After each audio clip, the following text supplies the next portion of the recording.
Menteri ini membahas tentang persatuan masyarakat Singapura, di mana yang memiliki banyak perbedaan.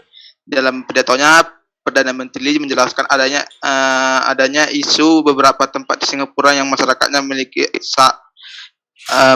agama yang sama, tapi cara pengalaman yang berbeda. Kasus ini terjadi karena ada yang beberapa pendakwa asing yang datang ke Singapura menyerukan yang beragama dan menolak beragama dipisahkan, bahkan mengutuk penganut agama lain.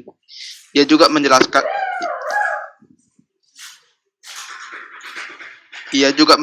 kebimbangan para pemimpin Islam tentang maraknya pendakwa berbeda aliran. Karena itu, ada kalanya para pendakwa dilarang masuk ke Singapura demi mempertahankan keharmonian agama di Singapura. Perdana Menteri juga mengajak para pemimpin melalui Islam untuk mewajibkan agar semua masyarakat Islam itu ikut program ISRS untuk mengamalkan ajaran agama Islam dengan aman. Jadi ISRS ini seperti semacam suatu lembaga atau apa yang ada di Singapura yang kayak itu lebih kayak lembaga pemberdayaan atau pendidikan gitu yang khususkan untuk seluruh agama seluruh masyarakat yang beragama di Singapura agar terhindar dari pengaruh paham-paham dari radikal yang dibawa oleh pendakwa asing yang mereka ketahui bahwa para pendakwa ini kadang membuat membuat perpecahan masyarakat Singapura gitu. Jadi Femini juga menjelaskan bahwa perbaikan pemilu kepada kepala negara di Singapura yaitu tujuannya agar seluruh masyarakat baik yang mayoritas dan minoritas dapat diwakili secara politik dan kepentingan mereka tetap dijaga dengan baik. Perdana Menteri khawatir di masa depan ini akan menjadi sebuah kekecewaan bagi masyarakat minoritas kalau hal ini dapat memecah belah keharmonian masyarakat Singapura. Tujuan Perdana Menteri dalam pidato kenegaraannya ini mengangkat isu perpecahan di Singapura adalah untuk memberitahukan kepada masyarakat Singapura bahwa isu perpecahan itu memang sedang terjadi. Perdana Menteri juga menjelaskan komitmen pemerintah Singapura dalam menanggulangi segala hal-hal yang dapat memecah harmonisasi masyarakat Singapura. Selain itu, Perdana Menteri juga mengajak masyarakat agar lebih paham menanggapi berbagai isu yang sedang terjadi. Itu aja dari saya kembali ke moderator. Oke, baik. Terima kasih Samuel. Selanjutnya kita masuk ke teks editorial yang udah dibuat oleh kelompok 1, di mana pembacaan teks editorial ini akan dibacakan oleh Lolita dan Rija Ananda. Kepada Lolita dan Rija, dipersilakan. Baik, terima kasih. Jadi, teks editorial pidato Perdana Menteri Singapura, Lee Hsien Loong tolak pemuka agama yang radikal masuk Singapura. Medan, Perdana Menteri Singapura Lee Hsien Loong dalam pidatonya menuai beragam polemik. Pidatonya tersebut menuai beragam pendapat karena menolak kunjungan pendakwa asing yang dianggap radikal. Selanjutnya, berdasarkan akun YouTube Prime Minister Office Singapura, video Perdana Menteri Lee Hsien Loong tersebut diambil pada tahun 2016. Saat itu bertepatan dengan peringatan National Day Rally atau Rapat Umum Hari Kebangsaan. Diketahui, Ustaz Abdul Somad dan rombongan tidak diizinkan masuk ke negeri Singa pekan lalu. Kementerian Dalam Negeri Singapura telah mengungkapkan 3 alasan UAS tidak diizinkan masuk. Salah satunya adalah Singapura menilai pendakwa 45 tahun tersebut sebagai sosok ekstremis, segregasi dan kehadiran tidak dapat diterima. Tak sedikit pula warganet yang beranggapan polisi 70 tahun itu mengomentari polemik Ustaz Abdul Somad yang dilarang masuk ke Singapura. Sedangkan pidato tersebut dilakukan pada tahun 2016, sehingga perlu adanya klarifikasi atau kejelasan informasi mengenai pidato tersebut. Selanjutnya,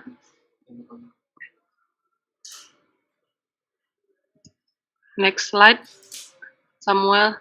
Penolakan kedatangan Ustaz Abdul Somad di negara Singapura ini memiliki beberapa alasan yang cukup argumentatif dari pidatonya. Lee Hsien Loong mengungkapkan betapa ia sangat kecewa atas perilaku dan tindakan dari Ustaz Abdul Somad perihal dakwahnya yang dianggap tidak sesuai dengan konteks dan adat beragama di Singapura. Tak jarang Ustaz Abdul Somad mengutuk orang-orang non-muslim dengan ujaran orang kafir karena mereka tidak sealiran dengan agamanya. Lee Hsien Loong juga menjelaskan bahwa negara Singapura merupakan negara yang berisikan oleh beragam umat beragama yang hidup tentram dalam satu tanah. Maka keputusannya untuk melakukan penolakan terhadap kedatangan Ustaz Abdul Somad dianggap sudah sangat benar agar tidak merusak keharmonian warga yang ada di sana. Selanjutnya,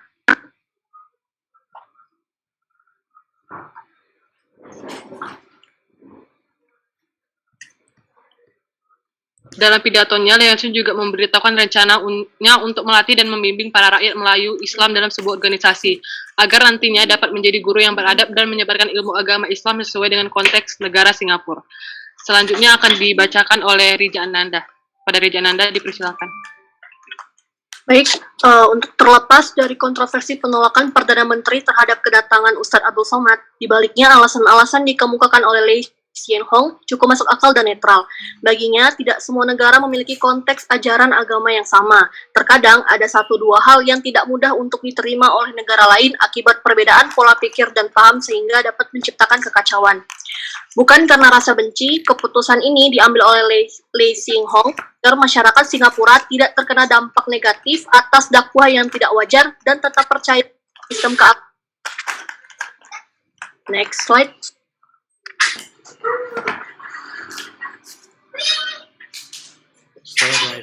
Disampaikan pula, negara Singapura sangat menghormati para minoritas yang ada di negaranya meski mereka tak salir. Maka kutukan orang kafir seperti yang disampaikan oleh Ustadz Abdul Somad cukup membuat Perdana Menteri Singapura tak terima. Tindakan ini dirasa dapat menyelamatkan negara Singapura di masa depan dengan saling menghormati antar satu sama lain. Selain itu, jika memikirkan masa depan, dikatakan pula tidak masalah jika Singapura memiliki presiden yang tidak hanya dari bangsa Melayu, namun juga dapat dari kaum minoritas lainnya. Presiden merupakan jabatan penting dalam sebuah negara. Untuk itu, siapapun yang menjadi presiden ke depannya, maka semua itu adalah pilihan yang layak dan tidak memandang dari kaum mana ia berasal.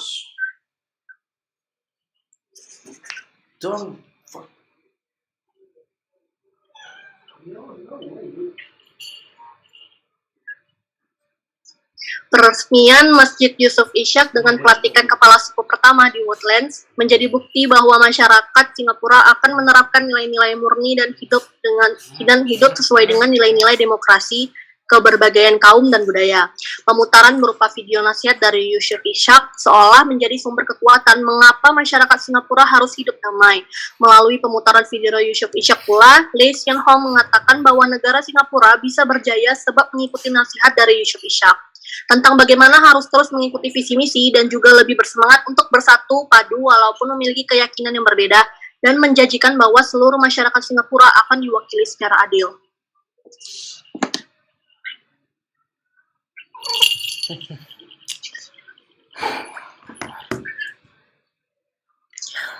Saya kembalikan kepada moderator.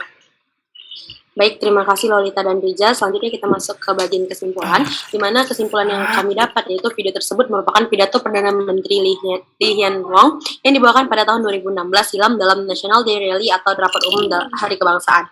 Pidato tersebut ia sampaikan terkait adanya isu ketidakharmonisan agama kala itu yang memang sedang terjadi. Maka dari itu penting bagi masyarakat dan juga pemerintah untuk selalu tegas dan konsisten terhadap semua agama demi mempertahankan keharmonisan agama dalam suatu negara.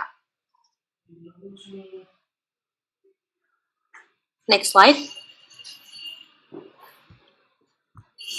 Oke, mungkin sekian presentasi dari kami mengenai analisis pidato.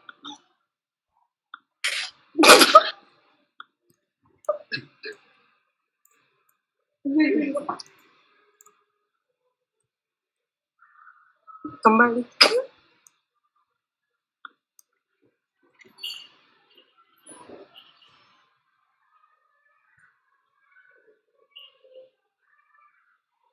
Mungkin sekian, kembali ke Pak Puan.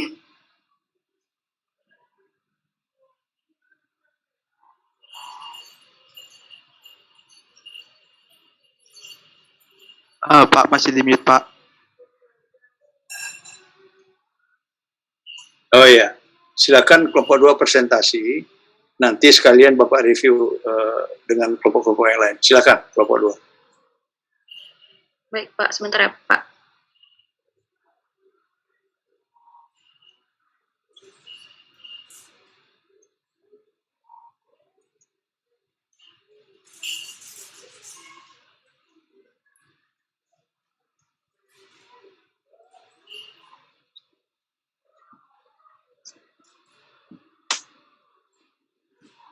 Udah terlihat Pak share screen-nya? Sudah. Baik. Assalamualaikum warahmatullahi wabarakatuh. Selamat sore Pak Pohan. Ya. Selamat sore teman-teman semuanya. Kami dari kelompok 2 akan mempresentasikan hasil diskusi kami, yakni mengenai teks editorial beserta analisis teksnya. Adapun anggota kelompok kami yaitu yang pertama Marsha Zafirah, yaitu dengan saya sendiri, lalu ada Ibnu Al-Muafi, ada Samuel Rivaldo, Rosa Astari, dan Nafisa Maharani. Baik, untuk materi yang pertama yaitu mengenai teks editorialnya itu akan dipresentasikan oleh Nafisa. Kepada Nafisa dipersilahkan. Baik, terima kasih. Yang pertama ada teks editorial. Pentingnya ruang representasi agama dan ras dalam kehidupan sosial di Singapura. Di Singapura, masyarakat hidup secara damai dan harmonis dalam keberagaman agamanya. Saat Ramadan datang, mereka yang memeluk agama Islam menunggu azan untuk berbuka dan menikmati hidangan yang disajikan. Pastinya ini adalah hal umum yang terjadi dalam masyarakat Singapura.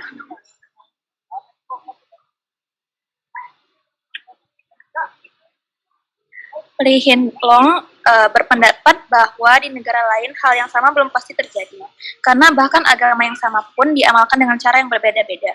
Para pendakwah agama tersebut terkadang datang ke Singapura membawa ideologinya sendiri, tanpa memahami gaya hidup masyarakat Singapura. Ajaran mereka seperti memisahkan masyarakat penganut agama dan yang tidak menganut agama, mengutuk agama yang bukan mereka, dan bahkan sesamanya sendiri karena berbeda aliran atau mazhab. Pemimpin Islam di negara Singapura jadi merasakan kebimbangan akibat opini dari para pendakwah agama ini. Menurut hasil pandangannya, para pendakwah agama pun harus paham bagaimana agama diamalkan di negara yang terkenal dengan julukan kota singa ini. Jika dibiarkan melenceng terus-terusan, hal ini akan mengganggu kemaslahatan kehidupan beragama di Singapura. Maka dari itu, pemerintah Singapura harus bertindak tegas dan konsisten terhadap semua agama demi keharmonisan agama di kalangan penduduk Singapura. Warga negara Singapura yang mengenyam pendidikan di luar negara dapat melakukannya melalui sebuah program bersama Akademi Majelis Ulama Agama Islam Singapura atau MUIS yang menghadirkan video pemikiran Islam dalam konteks kehidupan masyarakat Majemuk. Saya kembalikan ke moderator. Terima kasih. Baik, terima kasih Ica. Untuk teks editorial selanjutnya akan dipresentasikan oleh Rosa. Kepada Rosa dipersilahkan.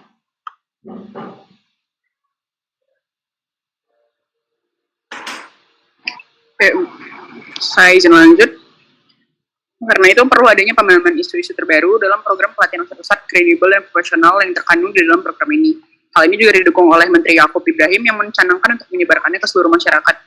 Dia juga menyerukan para pemimpin Melayu Islam untuk mewajibkan semua ustadz-ustadz bergabung dalam program ini atas dasar sukarela, karena MUI sendiri akan bekerja sama untuk menjadikannya sebagai wajib. Dengan begitu, lahir sebuah jaminan bahwa semua guru agama memang dapat membimbing untuk mengamalkan Islam sesuai dengan konteks beragama di Singapura. Pada satu aspek untuk pembina masyarakat yang bersatu padu dengan jati diri yang teguh ialah dengan rakyat merasa yakin dan percaya terhadap sistem pentadbiran di negaranya. Termasuk di dalamnya adalah peranan dari Presiden sebagai perwakilan negara.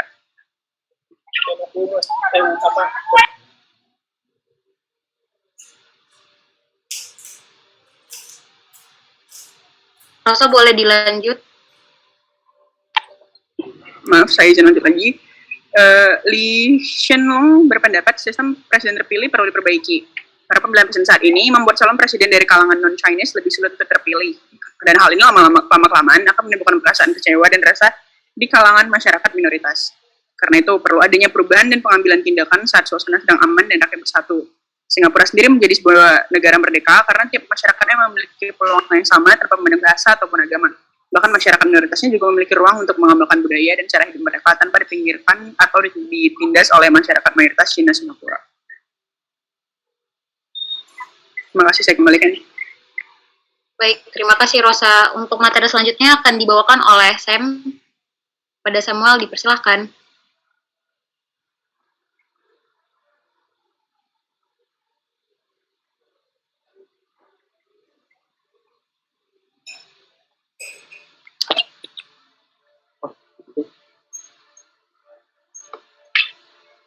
Ini aku buat.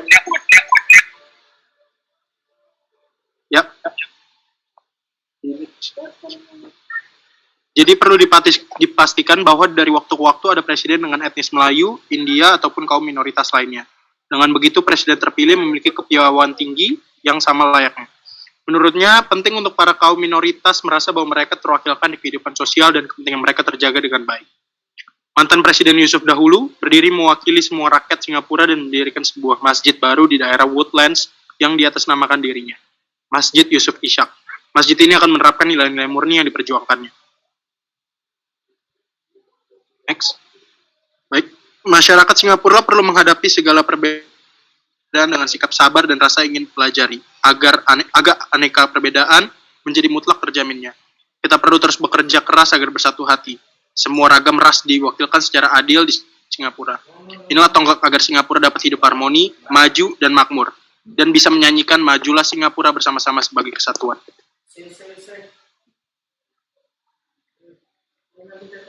Baik, untuk selanjutnya yaitu mengenai hasil analisis teks editorial yang telah kami buat. Selanjutnya itu akan dipresentasikan oleh Ibnu. Kepada Ibnu Al-Muafi, dipersilahkan.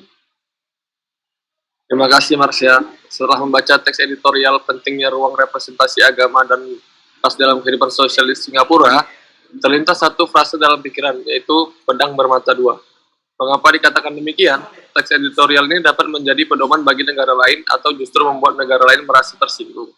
Point of view yang digunakan dalam teks editorial tersebut menurut saya merupakan pilihan yang tepat. Bermain aman dengan menggunakan sudut pandang dari negara Singapura itu sendiri. Tidak menjatuhkan pihak-pihak lain maupun negara lain. Melainkan menunjukkan rasa semangat toleransi yang dimiliki oleh Singapura dan juga ingin menunjukkannya kepada para pembaca.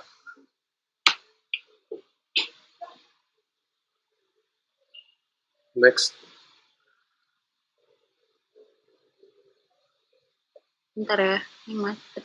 Dah.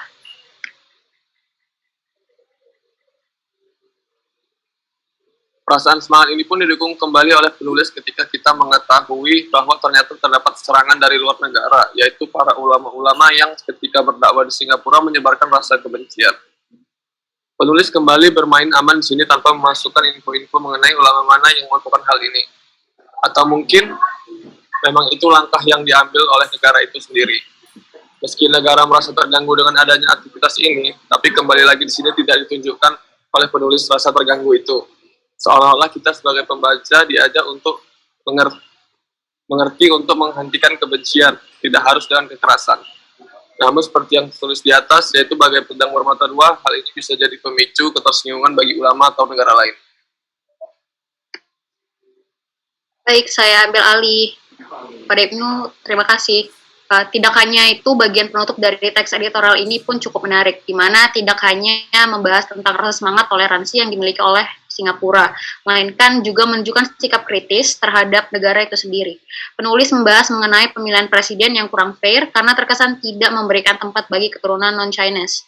Tentunya hal ini menjadi menarik karena pada bagian pembuka kita merasakan bahwa Singapura merupakan negara yang memiliki rasa toleransi tinggi, tidak seperti negara lain. Namun terkesan dipatahkan pada bagian ini, di mana ternyata terdapat permasalahan juga di negara ini.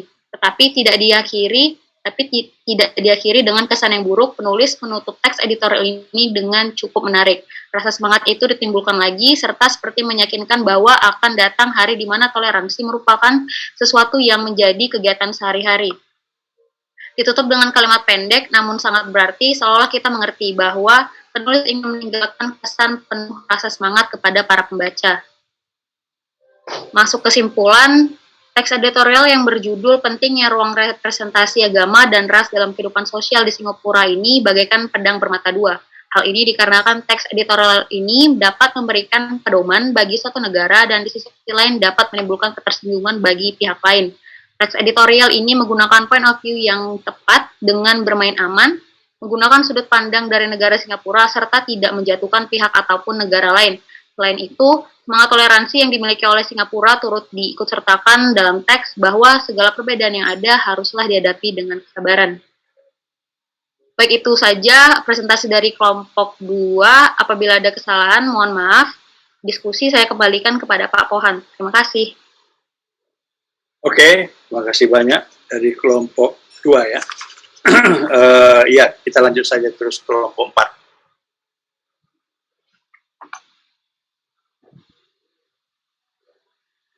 silakan mempersiapkan apanya, PowerPoint-nya, PowerPoint kelompoknya ya.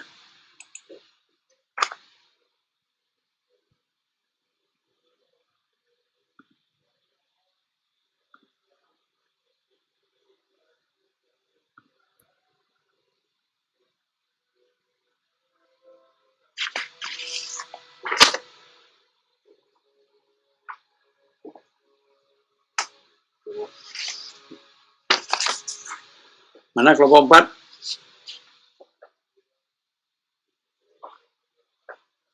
Kelompok 4.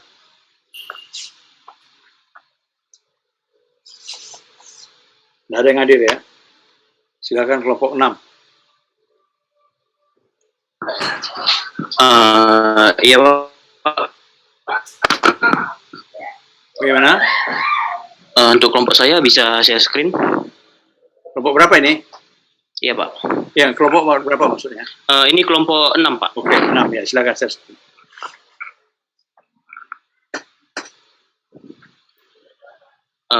Baiklah.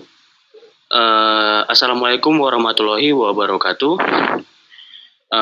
Di sini kami dari kelompok 6 akan mempresentasikan hasil dari analisis teks editorial yang sudah kami buat. Di sini kami mengambil sudut pandang atau judul dibalik penolakan dan deportasi UAS oleh Singapura. Jadi kami mengambil judul ini karena mengambil sudut pandang dari penolakan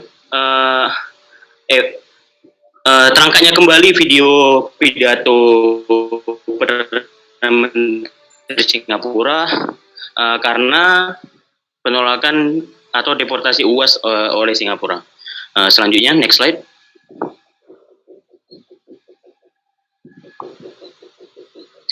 Ya, di sini kami kelompok 6 terdiri dari 5 orang, yaitu Azrina Hulwani, Firdaus Jordan, Luis Utapea, saya sendiri Ricky Andreas, dan juga Wanda Fahri Lubis.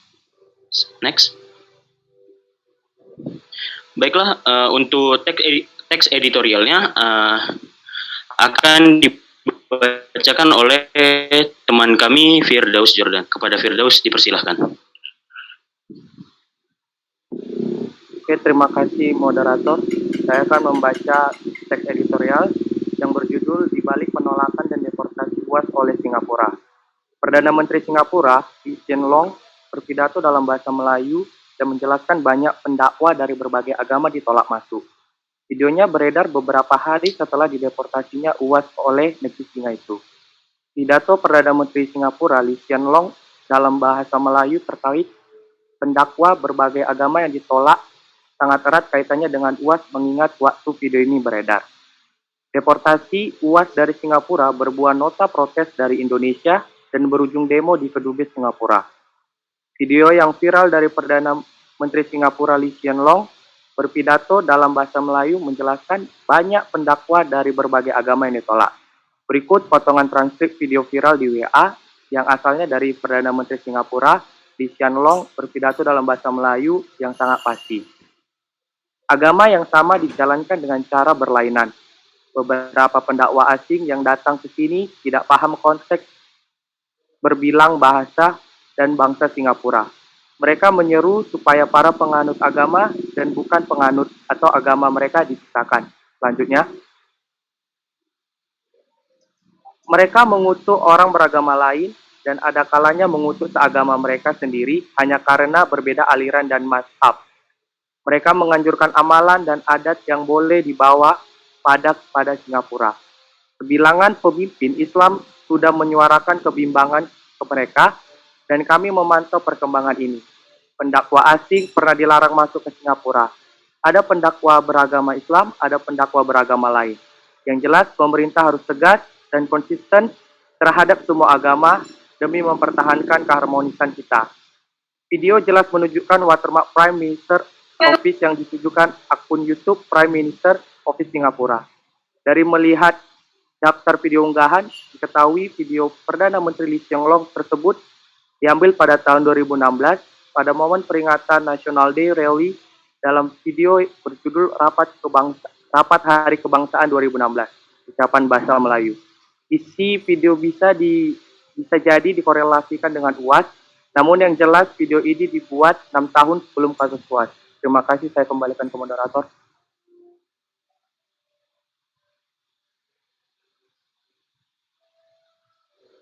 Oke, baik. Itu tadi hasil teks editorial yang sudah kami paparkan. Lanjut masuk ke analisis teks editorialnya. Di sini dari segi kebijakan media massa akan dibacakan oleh teman kami Luis Utapea. Kepada Luis dipersilahkan. Ya, terima kasih moderator. Nah, dari kebijakan media massa. Di dalam artikel ini terlihat editorial maupun yang ditulis di dalamnya berdasarkan informasi yang valid dan merupakan fakta. Seringkali informasi yang beredar di tengah masyarakat di dalam hal ini mengenai video tersebut yang belum jelas arahnya dijadikan senjata untuk memecah belah kepercayaan maupun keyakinan banyak pihak.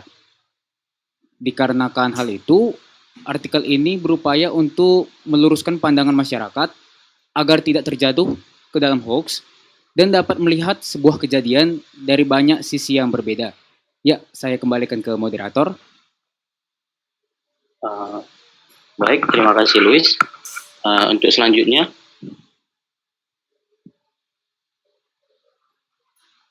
analisis dari segi kepentingan bernegara dan beragama akan dijelaskan oleh teman kita Azrina Hulwani. Kepada Azrina dipersilahkan. Baik, terima kasih kepada moderator. Selanjutnya, Zena akan menjelaskan mengenai kepentingan bernegara dan beragama. Di sini ketika menganalisis artikel ini, penulis tampaknya berupaya untuk netral, namun tetap menjurus untuk meluruskan kepentingan bernegara. Dapat dilihat dari sisi artikel tersebut, di mana penulis berupaya untuk menjelaskan bahwa tidak ada hubungan secara langsung antara video dari PM Singapura Lee Hsien Loong yang sedang berpidato dan ditolaknya kedatangan UAS. Penulis merasa jika tetap menghubungkan video tersebut dengan keadaan yang terjadi sekarang, itu merupakan hal yang terlalu dipaksakan, mengingat video tersebut sudah berada sejak tahun 2016. Baik, terima kasih, saya kembalikan ke moderator.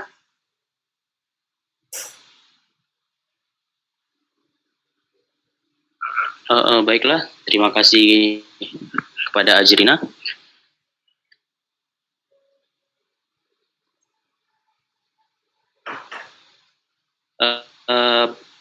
Segi Wanda Fahri, kepada Wanda Fahri dipersilahkan. Terima kasih moderator. Selanjutnya yaitu posisi tajuk rencana. Ketika menganalisis artikel ini, penulis tampaknya mengambil sisi untuk mendukung negara, yang dalam hal ini Singapura. Dapat dilihat dari judul artikel tersebut, di mana penulis berusaha untuk membuat agar pembaca mengetahui bahwa hal yang beredar di tengah masyarakat luas, yaitu video Perdana Menteri Singapura yang sedang berpidato tidak ada hubungannya dengan UAS yang ditolak kedatangannya.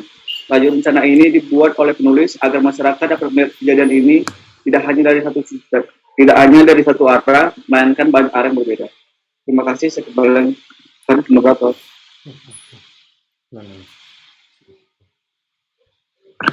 Baiklah, itu tadi hasil presentasi teks editorial yang sudah kami paparkan. Untuk selanjutnya saya kembalikan ke Pak Pohan. Oke, terima kasih. Kelompok 6. Kita terus saja di kelompok 7. Lanjut. Izin Pak, kelompok 7 laptopnya masih error Pak. Boleh lompat ke kelompok lain dulu tidak Pak? Kelompok 9, silakan.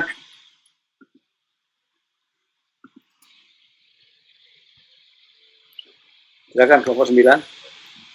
Baik Pak, terima kasih Pak. Izin saya sekali Pak. Baik.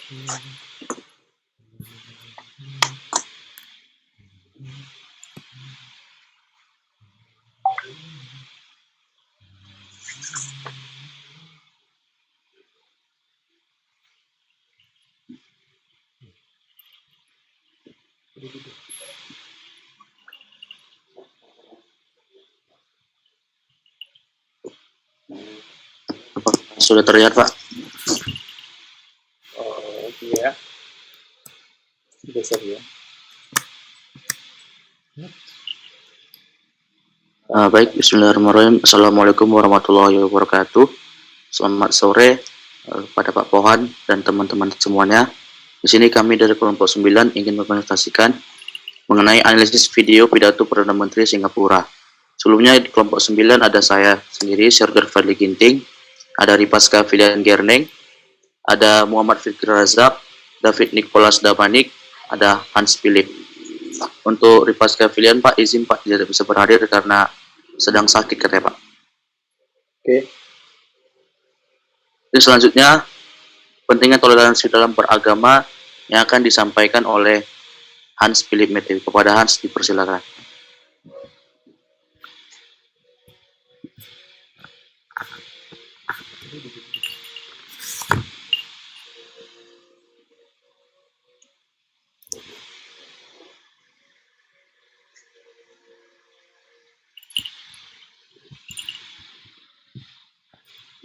Mana Hans ini?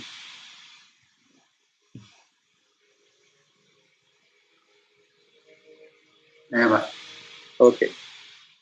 Sebentar ya Fadli, sinyalnya sedang melemah. Sudah terdengar? Udah, silakan. Ya, yang pertama ini pentingnya toleransi dalam beragama. Toleransi beragama adalah sikap untuk yang saling menerima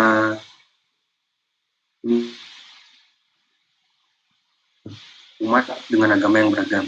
Tujuan dari toleransi beragama yaitu untuk membuat suasana atau situasi yang harmonis serta menciptakan kerjasama antara umat beragama.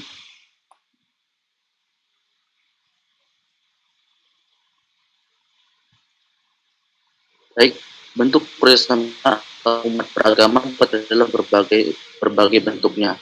Yang pertama yaitu penegak keadilan. Agama membuat kita dapat menghilangkan diskriminasi yang terjadi dalam berbagai bentuk dan cara.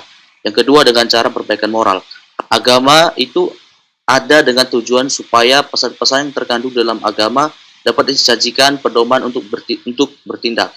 Yang ketiga, perbaikan taraf hidup. Dengan cara kerjasama di bidang ekonomi, dapat dilakukan peningkatan kesehatan kerjasama di bidang sosial dan pendidikan.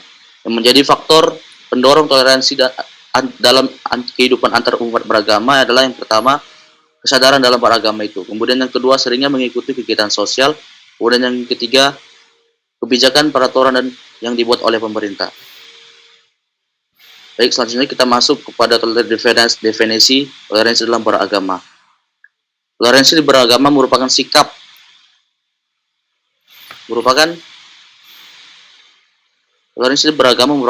menyadari bahwasannya perbedaan adalah suatu realitas sosial di dalam masyarakat yang dijadikan sebagai mozaik yang dapat menjadikan hidup ini beragam warna akan tetapi tetap dalam kesatuan yang sama. Segi bahasa, toleransi merupakan sebuah bentuk kesabaran, ketahanan, seiring dengan dalam mengendalikan emosi dan kelapangan dada seseorang dalam menghadapi suatu masalah sosial yang dihadapi. Sedangkan dalam istilah toleransi diartikan sebagai bentuk sikap atau sifat seseorang dalam menghargai, memperbolehkan, atau bahkan membiarkan hal tersebut berlaku dalam menyikapi pandangan kepercayaan, kebiasaan yang berbeda antara individu dengan individu yang lain, yang berbeda dengan pendiriannya. Kemudian yang ketiga, apakah Singapura sudah menerapkan toleransi dalam beragama? Yang akan disampaikan oleh David Nicholas Damanik.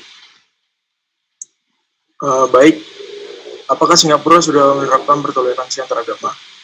Dari apa yang sudah kita bahas sebelumnya, menurut kelompok kami, negara Singapura belumlah benar-benar menerapkan toleransi dalam beragama. Ini karena negara tersebut menolak akan kedatangan Ustaz Abdul Somad, ataupun yang biasa kita familiar dengan panggilan UAS. Pemerintah mengatakan bahwasannya Ustaz Abdul Somad ekstremis. Hal ini tentulah salah besar. Justru dengan penolakan Ustaz Abdul Somad ini di Singapura, rakyat Indonesia bisa menilai mengenai seberapa toleransinya negara tersebut, padahal kedatangan Ustaz Abdul Somad di negara tersebut adalah untuk berdakwah, bukan untuk mengganggu ataupun mengacau di negara tersebut. Lantas mengapa ditolak? Menurut kelompok kami sudah jelas di sini bahwasanya negara Singapura belum benar-benar menerapkan konsep toleransi dalam beragama. Apalagi dengan pidato Perdana Menteri Singapura yang bukan menyatukan antar umat beragama, justru malah memecah menurut kelompok kami. Saya kembalikan kepada moderator. Baik, terima kasih David Nicholas. Berikut merupakan tulisan editorialnya, tradisi toleransi dalam beragama di negara Singapura. Dari video tersebut dikatakan oleh Perdana Menteri Singapura, masyarakat Islam dan bukan Islam duduk bersebelahan sambil menunggu azan, menunggu waktu berbuka dan menikmati hidangan waktu berbuka. Saya yakin Anda juga pasti ada pengalaman yang sama. Inilah hanya berlaku di Singapura, namun keadaannya sungguh berbeda. Di tempat lain, ada kalanya agama yang sama diamalkan dengan cara yang berlainan. Beberapa pendakwa asing yang datang ke sini tidak paham konteks berbilang bahasa dengan bangsa Singapura mereka. Mereka menyuruh supaya penganut agama dan bukan penganut dipisahkan. Mereka mengutuk orang beragama lain dan nadakala mengutuk seagama mereka sendiri karena mereka berlainan aliran atau mazhab. Mereka menganjurkan amalan dan adat yang boleh membawa kepada Singapura. Sembilan pemimpin Islam sudah menyuarakan kebimbangan kami memantau perkembangan ini. Pendakwa asing pernah dilarang masuk ke Singapura. Ada pendakwa yang beragama Islam dan ada yang beragama lain. Yang jelas pemerintah harus tegas dan konsisten terhadap semua agama demi mempertahankan keharmonisan agama kita.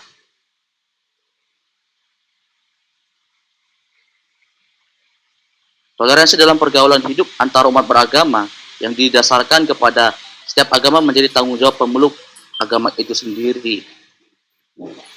Yaitu bentuk ibadat ataupun ritual dengan sistem dan cara tersendiri yang ditaklifkan atau dibebankan serta menjadi tanggung jawab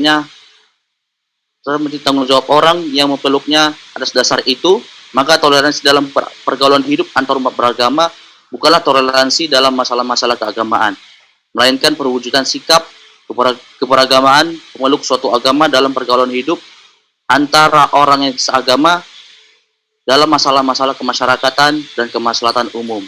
Tetapi menurut kelompok kami, negara tersebut belum sepenuhnya bertoleransi dalam beragama. Buktinya adalah dilarangnya penceramah kondang Indonesia masuk ke negara tersebut yang sudah sama-sama kita kenal, yaitu Haji Abdul Somad Batubara LC, Datuk Sri PhD Datuk Sri Ulama Setia Negara atau yang dikenal dengan panggilan Ustadz Abdul Somad atau UAS. Alasan pemerintah melarang Ustadz ini ke Singapura adalah karena dikatakan bahwa gaya dakwah beliau ekstremis. Menurut kelompok kami, hal ini tidaklah benar karena di tanah air Indonesia sendiri Ustadz ini merupakan idola masyarakat Indonesia. Setelah sebelumnya menjadi idola saat itu adalah almarhum Ustadz Jeffrey Al-Bukhari atau UJ. Kemudian teori metakomunikasi akan disampaikan oleh Bang Fikri Razak. Kepada Bang Fikri dipersilakan. Teori metakomunikasi. Jika kita kaitkan dengan teori metakomunikasi, tentunya pandangan masyarakat pastinya akan buruk terhadap negara Singapura. Karena nilai toleransi beragamanya yang bisa dikatakan kecil. Karena memang negara tersebut melarang para pendakwah atau tokoh agama lainnya berdakwah di negara tersebut. Hal ini sesuai dengan teori metakomunikasi karena teori metakomunikasi adalah komunikasi sekunder termasuk isyarat tidak langsung tentang bagaimana suatu informasi dimaknai. Saya kembalikan ke moderator. Baik, terima kasih Bang Fikri. Selanjutnya kita masuk ke kesimpulan. Tentunya sesama umat yang beragama, kita harus saling bertoleransi. Yang dilarang di dalam agama adalah toleransi di dalam akidah atau beribadah. Memang toleransi dalam beragama ini sangatlah berat dijalankan. Tapi menurut kelompok kami, dampak dari tidak dijalankan toleransi dalam beragama ini itu sangat berbahaya yang dapat memecah belah persatuan dan kesatuan umat dalam beragama. Namun apabila toleransi ini dapat diterapkan, tentunya sangat indah sekali persatuan dan kesatuan umat beragama di negara Singapura tersebut. Terima kasih. Mungkin demikian presentasi dari kelompok kami. Saya kembalikan kepada Pak Pohan.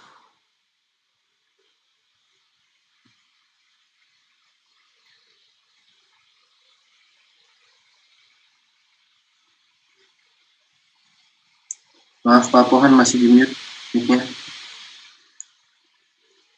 Oke, terima kasih kelompok 9 yang tadi sudah melompati secara sukarela dan sudah mempresentasikan karyanya ya. Kita Lanjut saja kepada kelompok 4 dan kelompok 7, itu yang masih tersisa. Yang mana? Misi Pak, kelompok 16 juga belum present Pak. Kelompok 16? Iya Pak. Oh, ada lagi 16. Oke, silakan. Kami langsung share screen boleh Pak? Boleh. Baik Pak.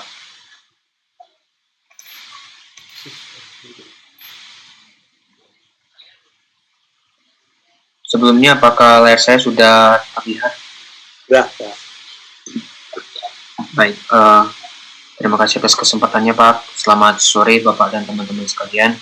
Kami dari kelompok 16 akan mempresentasikan mengenai analisis editorial media dari kelompok kami. Sebelumnya dari kelompok kami, saya ingin memperkenalkan dulu ada Tanita Nadi, saya sendiri, Kevin Ricardo, Muhammad Naufal Arik, Alvin Fariza Habib, dan juga Bang Suami Simanjunta.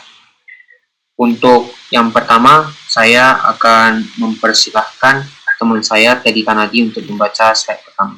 Kepada Teddy, saya persilakan. Baik, terima kasih moderator. Jadi di sini media merupakan lokasi atau forum yang berperan untuk menampilkan peristiwa-peristiwa kehidupan masyarakat, baik yang bersifat nasional maupun internasional.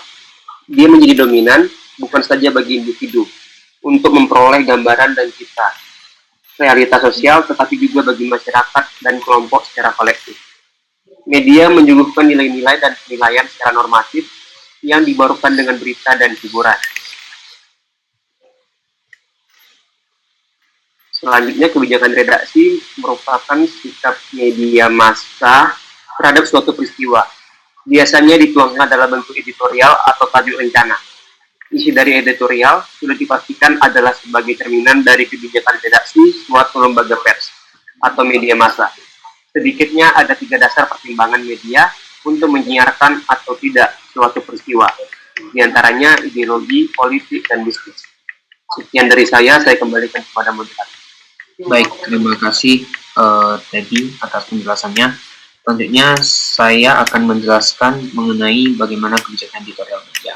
Kebijakan editorial sendiri adalah sebuah ketentuan yang disepakati oleh sebuah redaksi media massa tentang kriteria berita atau tulisan yang boleh atau tidak boleh dimuat dan disiarkan, juga kata, istilah, ataupun ungkapan tertentu yang tidak boleh dan boleh dipublikasikan sesuai visi dan misi media.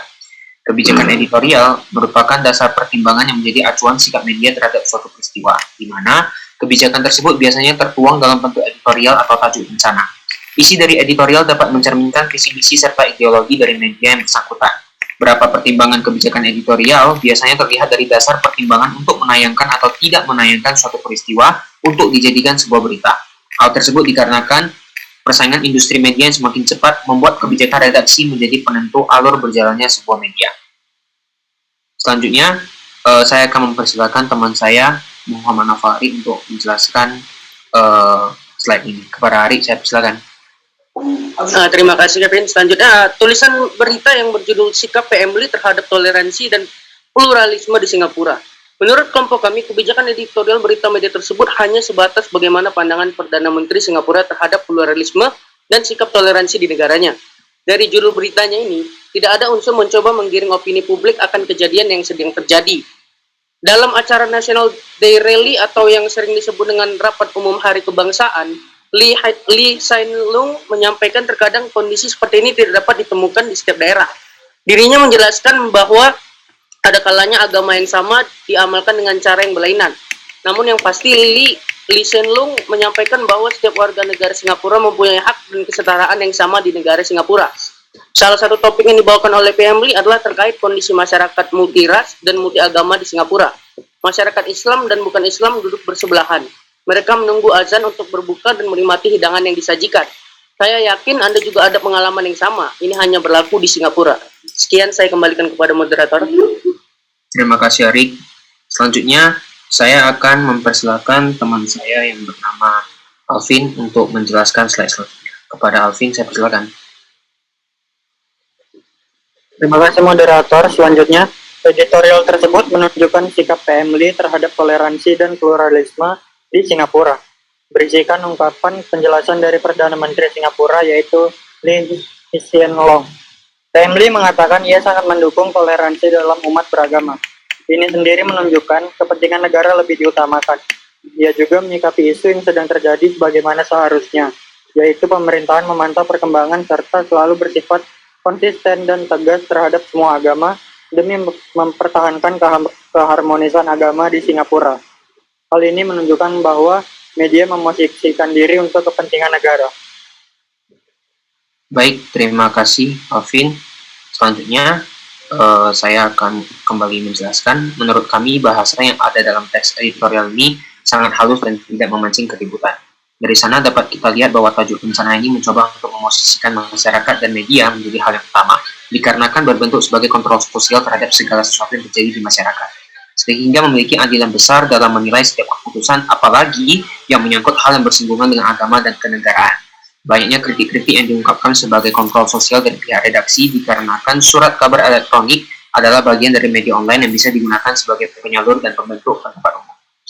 Untuk slide selanjutnya, saya akan mempersilahkan Bang Sondi untuk menjelaskan 2 slide terakhir dari kelompok kami. Kepada Bang Sondi, saya persilakan. Baik, terima kasih moderator. Dalam memosisikan kepentingan media dan masyarakat, penulis tajuk rencana harus memiliki sikap hati-hati, normatif, cenderung konservatif, serta selalu punya pertimbangan aspek politis lebih besar daripada aspek sosiologis, sehingga dapat menyeimbangkan di antara kedua kepentingan tersebut. Jika kita melihat pandangan dari perusahaan perspapan atas yang memiliki kepentingan jauh lebih kompleks daripada menengah ke bawah, kepentingan yang sifatnya jauh lebih kompleks itu yang mendorong perspapan atas untuk lebih akomodatif dan konservatif. Baik itu dalam kebijakan pemberitaan, serta pernyataan pendapat dan sikap resmi dalam tajuk rencana yang dibuatnya. Kata lainnya, tajuk rencana diposisikan sesuai dengan kebijakan media yang bersangkutan. Mengapa? Karena setiap media sudah tentu mempunyai perbedaan iklim tumbuh dan berkembang dalam kepentingan yang beragam. Kesimpulan yang kami dapat dari hasil analisis kami adalah, kebijakan editorial merupakan dasar pertimbangan yang menjadi acuan sikap media terhadap suatu peristiwa. Berapa pertimbangan kebijakan editorial biasanya terlihat dari dasar pertimbangan untuk menayangkan atau tidak menayangkan suatu peristiwa untuk dijadikan sebuah berita. Editorial sikap PMLI terhadap toleransi dan pluralisme di Singapura memposisikan masyarakat dan media menjadi hal yang utama, dikarenakan berbentuk sebagai kontrol sosial terhadap segala sesuatu yang terjadi di masyarakat, sehingga memiliki andil yang lebih besar dalam menilai setiap keputusan, apalagi yang menyangkut hal yang bersinggungan dengan agama dan kenegaraan. Hal tersebut menunjukkan bahwa tajuk rencana harus diposisikan sesuai dengan kebijakan media yang bersangkutan, karena setiap media sudah tentu mempunyai perbedaan iklim tumbuh dan berkembang dalam kepentingan yang beragam. Terima kasih, saya kembalikan kepada moderator. Terima kasih kepada Bang Sondi atas penjelasannya. Demikian presentasi dari kelompok 16. Sekiranya apabila ada kekurangan, saya mewakili kelompok kami untuk meminta maaf sebesar-besarnya. Selanjutnya saya kembalikan kesempatan ini kepada Pak Pohan. Terima kasih, Pak. Oke, terima kasih kelompok 16. Berarti ada kelompok 15 ya? Silakan yang kelompok ini dulu ya. Kelompok 7 tadi yang... Ya? Kelompok berapa? Kelompok 4. Hah? Kelompok 4, Pak. Oke, kelompok 4 ya, silakan.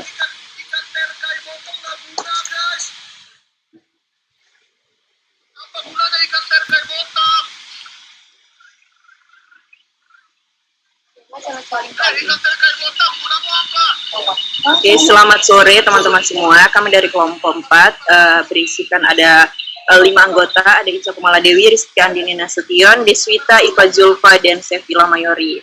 Selanjutnya tulisan editorial akan dipaparkan oleh Iva Zulfa Imaroh.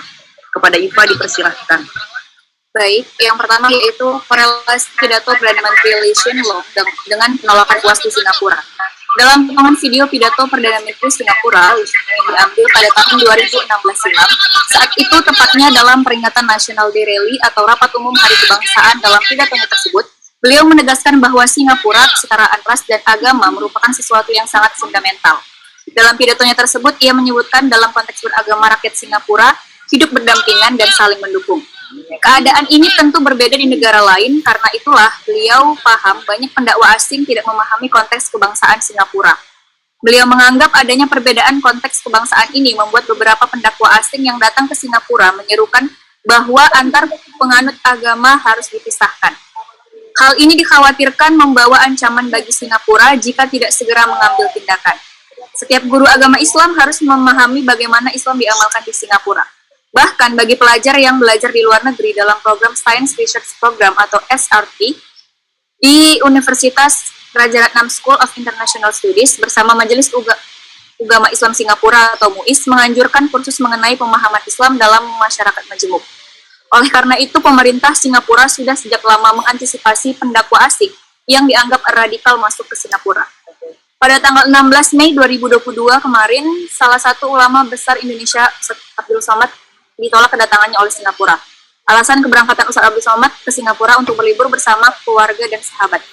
Namun hal ini diartikan berbeda oleh pemerintah Singapura yang menganggap kedatangan UAS ke Singapura untuk kepentingan agama.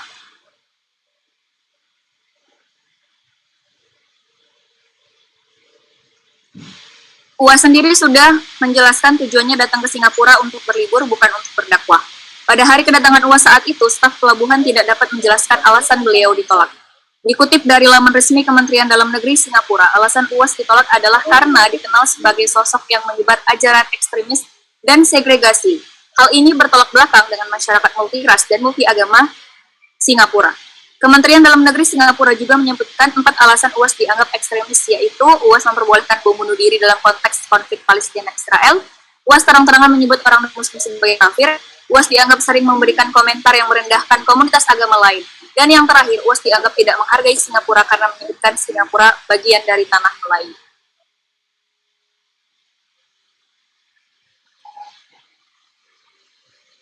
Oke, selanjutnya, materi selanjutnya akan dijelaskan oleh Dini. Kepada Dini dipersilahkan.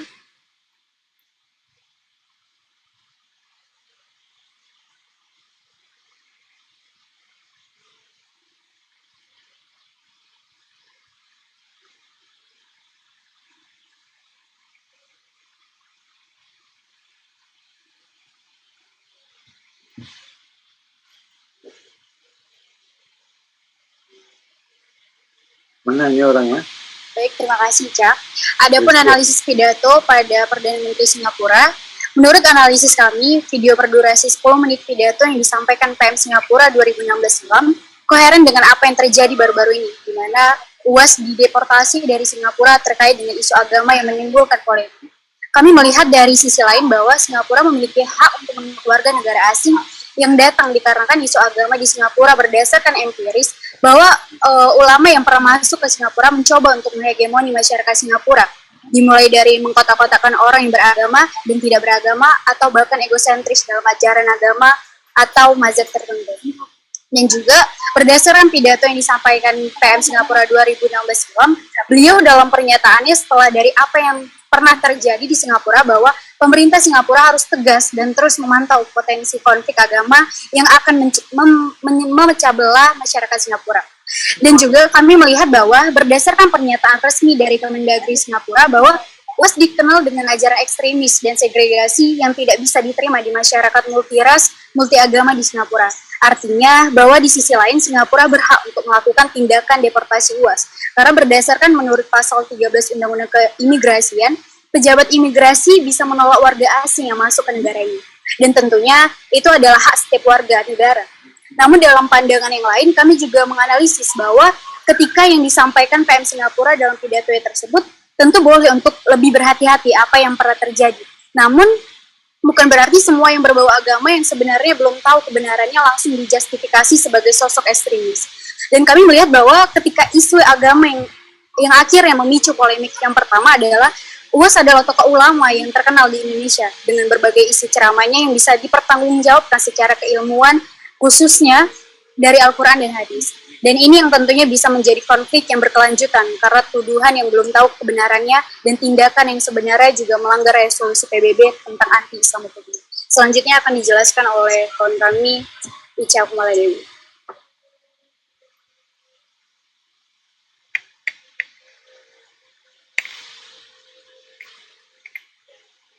Selanjutnya, selain itu dalam konteks ini media menyoroti penuh seluruh isi pidato dan khalayak yang ada di ruangan. Kami beropini, media mementingkan kepentingan negara di atas kepentingan masyarakat dalam mengatasi konflik keagamaan. Dalam pidato tersebut, dengan jelas PM Singapura memaparkan bagaimana toleransi umat beragama di Singapura diterapkan. Namun, Singapura secara tegas juga melarang orang asing yang ingin masuk untuk menghegemoni suatu kelompok agama tertentu. Kepentingan negara yang dilindungi tidak merugikan pihak manapun. Sehingga dalam hal ini kami rasa Singapura telah bijak dalam menyampaikan informasi.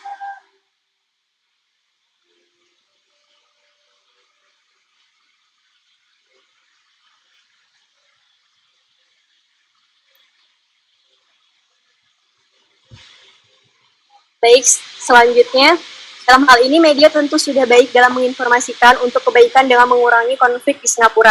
Dalam pidato yang disampaikan oleh PM Singapura tak hanya menginformasikan, namun juga menghimbau seluruh lapisan masyarakat agar meniadakan konflik yang akan terjadi yang dapat memecah belah persatuan. Tentu media sebagai penyebar luaskan informasi, pidato PM Singapura ini dapat didengar di media manapun dan masyarakat tahu apa isi pidatonya. Dalam pidato tersebut, media juga memberitahukan bahwa pemerintah harus tegas dan konsisten terhadap semua agama demi mempertahankan keharmonisan agama. Media juga memberitahukan bahwa dalam pidato tersebut netral ke semua agama dan adanya toleransi. Dengan begitu, masyarakat juga turut aktif membantu sebagaimana mengurangi konflik, khususnya konflik agama di negara Singapura. Selain itu, masyarakat juga lebih aware dengan dirinya ketika ada orang asing yang masuk ke negara mereka.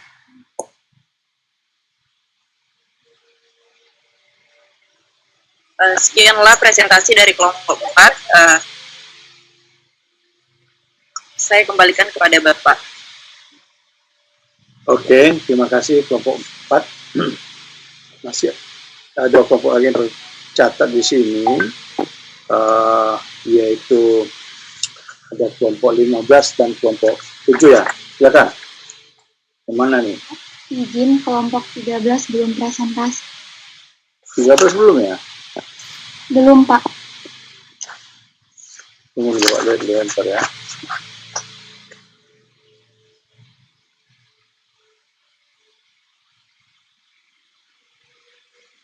Dan Bapak sini sudah. Sebentar, kelompok itu ada kelompok yang sudah di sini tadi, kelompok 15 dan kelompok 7. Nanti kelompok 13 ini. Silakan. Tadi kelompok 7 minta di pending, tadi sudah di pending. Belum juga nih, gimana nih? Apa masalahnya?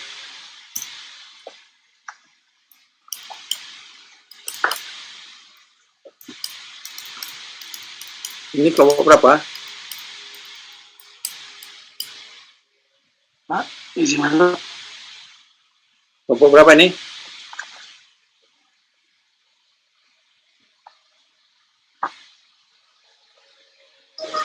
Kelompok 7, Pak, izin karena PPT-nya lagi ini, Pak, nggak bisa dibuka, jadi kami pakai paper aja boleh, Pak? Ya, silakan. Baik, Pak.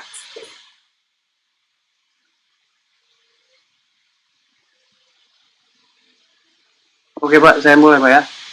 Ya. Baik, Assalamualaikum warahmatullahi wabarakatuh dan selamat sore semuanya. Di sini kami kelompok 7 akan mempresentasikan hasil kerja kelompok kami, yaitu dengan berjudul analisis editorial tentang pidato perdana Menteri Lee Hsien Loong. Oke, sebelum itu saya akan memperkenalkan anggota kami terlebih dahulu.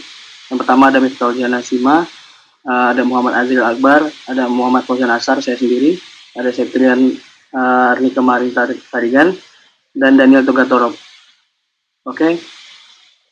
Baik, kita langsung masuk ke pembahasannya, itu pengertian editorial yang akan dijelaskan oleh Daniel Togatorob. Daniel, silakan.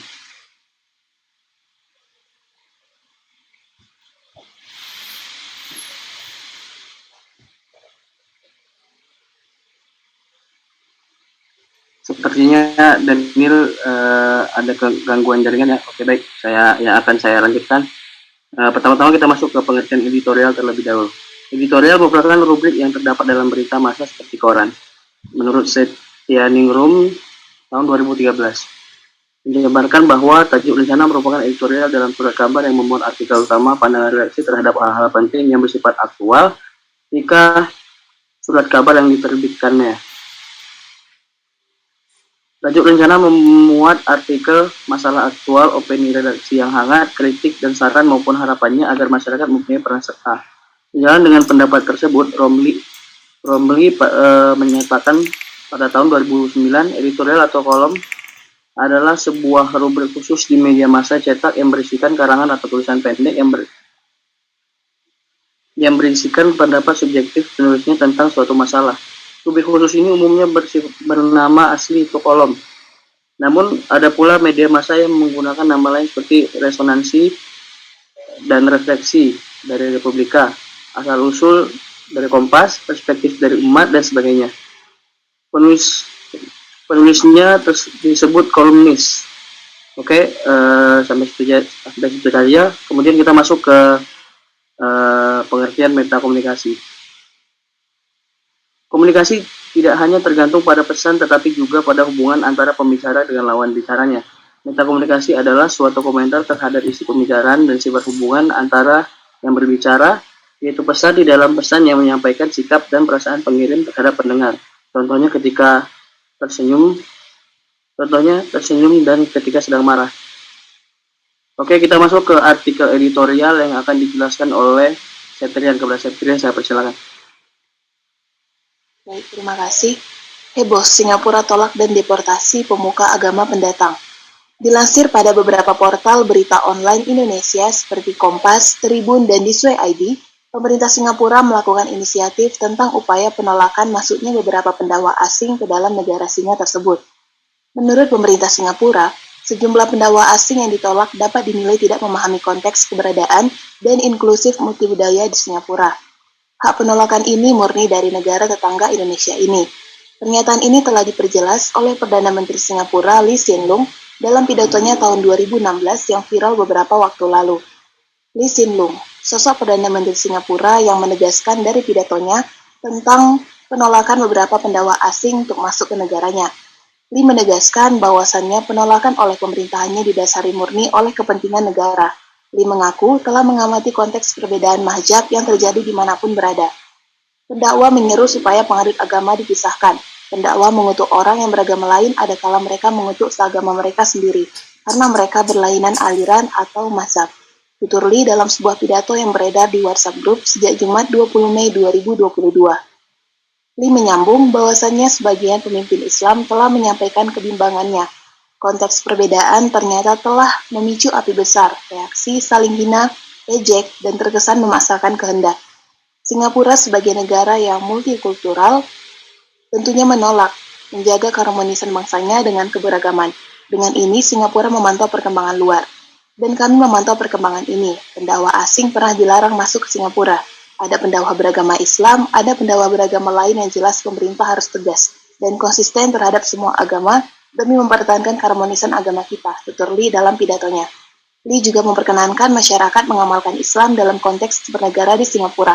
Bagi mereka yang ingin belajar di luar negara, Lee berharap mendapatkan bekal, bimbingan, bagaimana Islam tumbuh di Singapura melalui video pembelajaran. Konteks Islam di Singapura mempertahankan keharmonisan dan menjaga persatuan yang selama ini terjalin. Saya kembalikan kepada moderator.